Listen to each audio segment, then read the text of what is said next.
ন্যায়ালয়ে গুৱাহাটী উচ্চ ন্যায়ালয়ে এটা ৰায় দিছে, যিটো ৰায়ৰ যোগেদি আমাৰ ৰাজ্যখনত অলপতে যি আপাৰ প্ৰাইমেৰী আৰু লোৱাৰ প্ৰাইমেৰী স্কুলৰ শিক্ষক নিযুক্তিৰ প্ৰক্ৰিয়া আৰম্ভ হৈছিল, তাত চেণ্ট্ৰেল টেট পাছ কৰা কেণ্ডিডেটসকলক বঞ্চিত কৰা হৈছিল।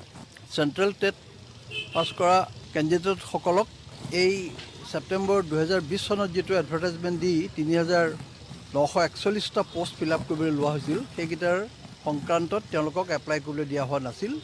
অকল আমাৰ ষ্টেটত টেট পাছ কৰাসকলকহে তাত সুযোগ দিয়া হৈছিল।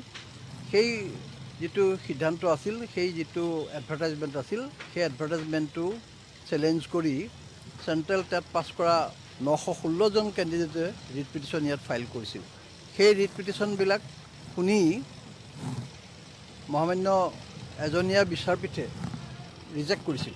তাৰ বিৰুদ্ধে আমি দুজনীয়া খণ্ড বিচাৰপীঠত মহামান্য উচ্চ ন্যায়ালয়ত আমি এপিল কৰিছিলোঁ, আৰু সেই এপিলত আজি ৰায় দিলে কোৰ্টে।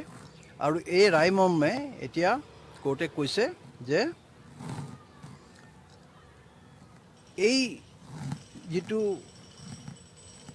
ৰিক্ৰুইটমেণ্ট প্ৰচেছ আৰম্ভ কৰিছিলে, সেইটোত এনেধৰণেৰে হঠাতে চি টেট পাছ কৰা কেণ্ডিডেটসকলক বঞ্চিত কৰাটো উচিত হোৱা নাই।